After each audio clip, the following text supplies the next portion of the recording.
Selamat pagi dan salam sejahtera untuk kita semua. Perkenalkan, nama saya Maria Hilaria Bria, jurusan akuntansi, program studi akuntansi sektor publik, Politeknik Negeri Kupang. Pada kesempatan ini, saya akan membahas tentang manajemen aset daerah.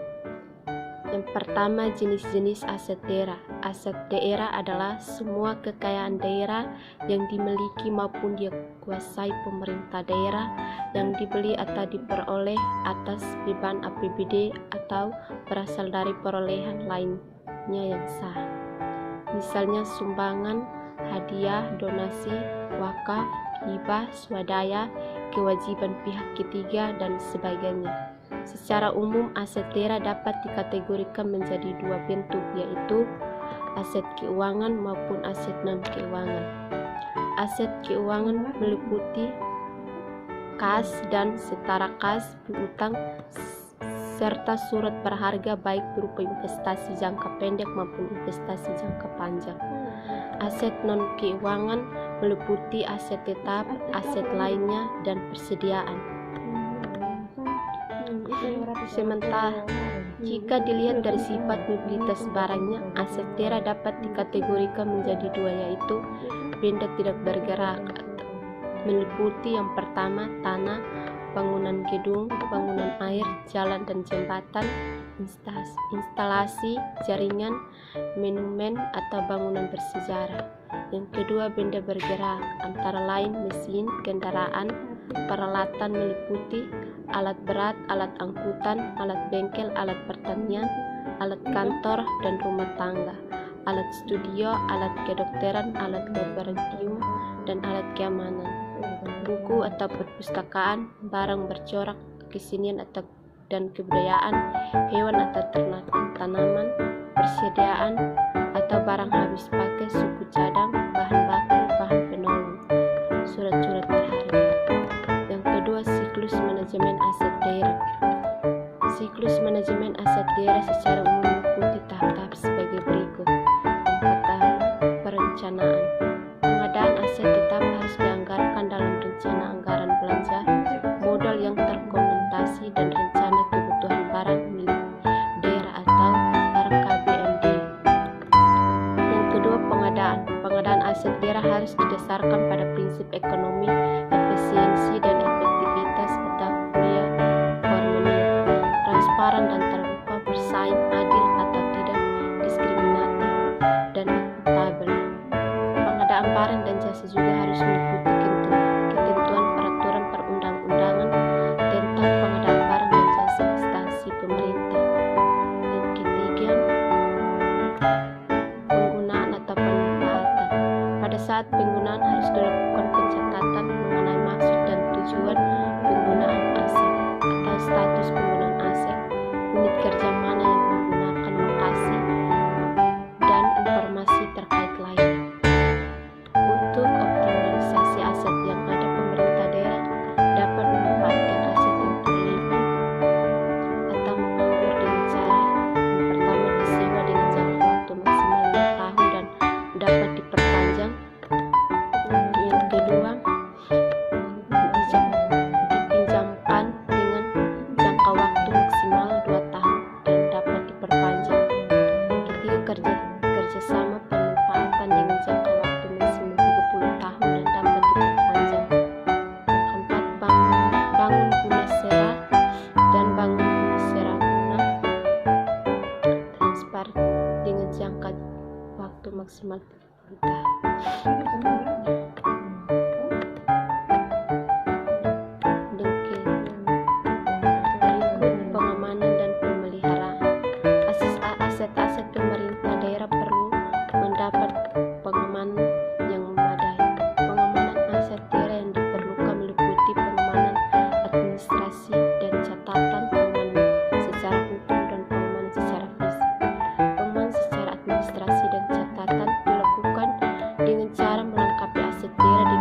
penghapusan aset daerah dari daftar aset pemerintah daerah dapat dilakukan jika aset tersebut sudah tidak memiliki nilai ekonomis, rusak berat atau hilang. Penghapusan aset daerah dapat dilakukan dengan dua cara, yaitu pemusnahan dan pemindahan. Pemusnahan dilakukan dengan cara dibakar, ditenggelamkan ke tanah atau ditenggelamkan ke laut. Pemusnahan dilakukan karena tidak laku dijual rusak kedaluarsa, membahayakan kepentingan umum atau ketentuan peraturan perundang-undangan yang mengharuskan untuk dimusnahkan. Berikut sistem dana prosedur akuntansi. Sistem akuntansi aset pemerintah daerah berisi tentang ketentuan mengenai yang pertama prosedur pengadaan barang. Ketentuan mengenai prosedur pengadaan barang atau aset milik daerah adalah sebagai berikut. Yang pertama, pelaksanaan pengadaan barang dan jasa dilakukan oleh tim dan koordinasi oleh pendayagunaan serta tertib inventarisasi. Yang kedua, pengadaan barang dapat melalui pengadaan atau pemborongan pekerjaan, swakelola, hibah atau sumbangan, sewa beli, pinjaman, dan guna usaha. Yang ketiga, prosedur pengadaan barang dimulai dari perencanaan kebutuhan barang oleh masing-masing SKPD dan diakhiri dengan dilaksanakannya pengadaan barang yang dibutuhkan oleh panitia pengadaan barang. Yang keempat, pengadaan barang milik daerah harus mengikuti peraturan perundangan tentang pengadaan barang dan jasa.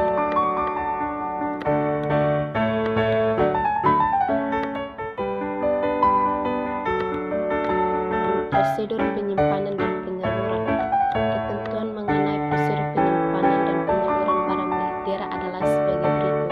Penyimpanan adalah kegiatan untuk melakukan pengurusan, penyelenggaraan, dan pengaturan barang persediaan dalam gudang atau ruang penyimpanan, sedangkan penyaluran adalah kegiatan melakukan pengiriman barang dari gudang induk atau unit ke unit satuan kerja pemakai barang.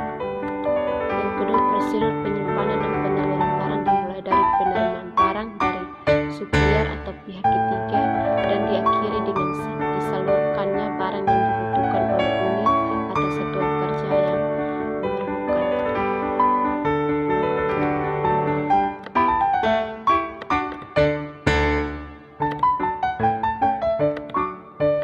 Berikut prosedur pemanfaatan. Ketentuan mengenai prosedur pemanfaatan barang milik daerah adalah sebagai berikut.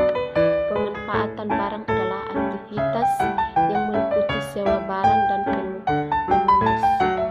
pengusahaan atau misal kerjasama operasi, BOT, BTO, dan sebagai berikut. Dengan pihak ketiga. Yang kedua, prosedur pemanfaatan barang dimulai dari pengusulan tentang barang yang akan disewa atau digunausahakan dari unit kerja ke kepala daerah dan diakhiri dengan dilaksanakannya prosedur penerimaan kas daerah. Prosedur pemeliharaan. Ketentuan mengenai prosedur pemeliharaan barang milik daerah adalah sebagai berikut. Pemeliharaan barang adalah upaya mencegah kerusakan yang diyakini oleh baik daripada memperbaikinya. Prosedur pemeliharaan barang ini meliputi kegiatan agar semua barang atau khususnya semua barang di inventaris yang tercatat dalam buku inventaris yang sedang dalam pemakaian selalu dalam keadaan baik dan siap untuk digunakan. Prosedur ini dimulai dari perencanaan pemeliharaan barang oleh masing-masing unit dan diakhiri dengan dilaksanakannya pemeliharaan barang. Prosedur tuntutan perbendaharaan dan tuntutan ganti rugi. Ketentuan mengenai prosedur tuntutan perbendaharaan dan tuntutan ganti rugi adalah dalam rangka pengamanan dan penyelamatan barang daerah perlu dilengkapi dengan ketentuan-ketentuan yang mengatur tentang sanksi-sanksi terhadap para pemegang barang daerah. Ketentuan tersebut dapat berupa tuntutan perbendaharaan atau TP terdapat pemegang barang jika di dalam pengurusnya terdapat kekurangan perbendaharaan, dan tuntutan ganti rugi TGR terdapat para pegawai negeri atau pegawai perusahaan daerah dalam kedudukannya bukan sebagai pembendaharawan atau pemegang barang yang karena perbuatannya melanggar hukum dan atau melalaikan kewajibannya sebagai mestinya sehingga merugikan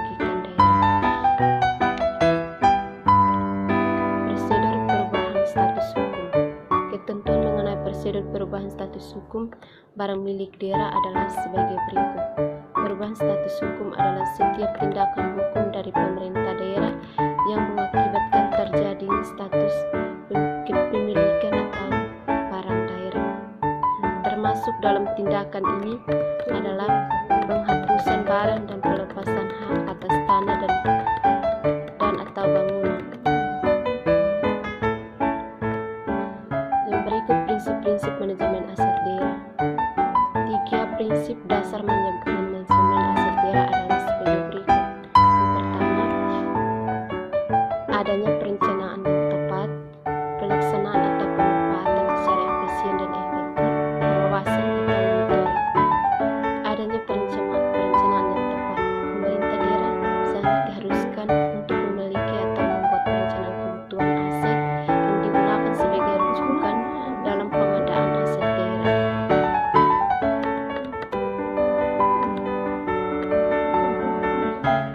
Pelaksanaan. Setelah menyusun dan memiliki perencanaan yang dilakukan secara tepat, tahapan selanjutnya adalah eksekusi atau tahap pelaksanaan.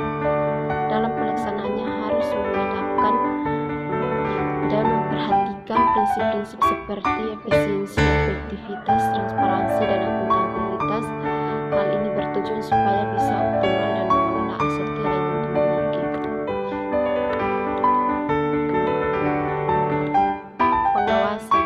Setelah ada penyusunan perencanaan yang tepat serta diikuti dengan tahapan pelaksanaan, maka prinsip dasar ketiga atau yang terakhir adalah tahapan pengawasan. Fungsi atau manfaat pengelolaan aset daerah.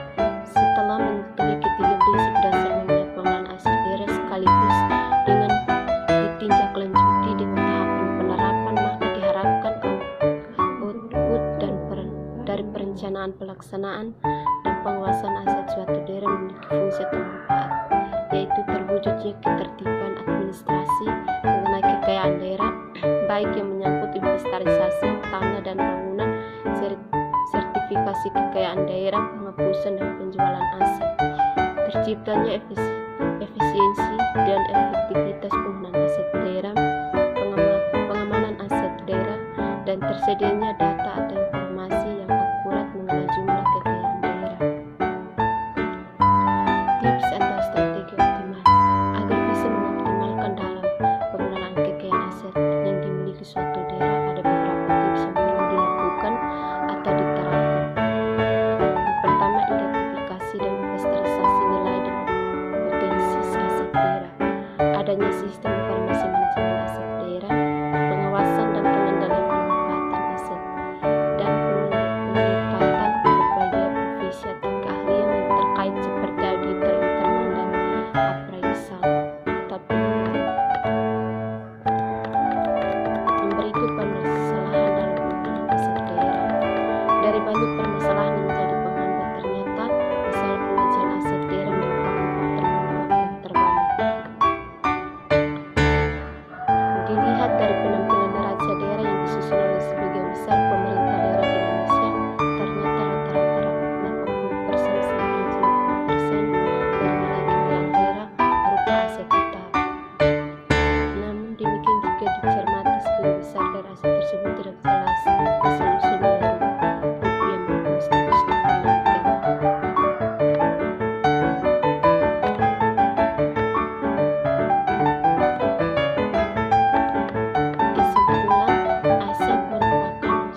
dapat menjaga dan meningkatkan kualitas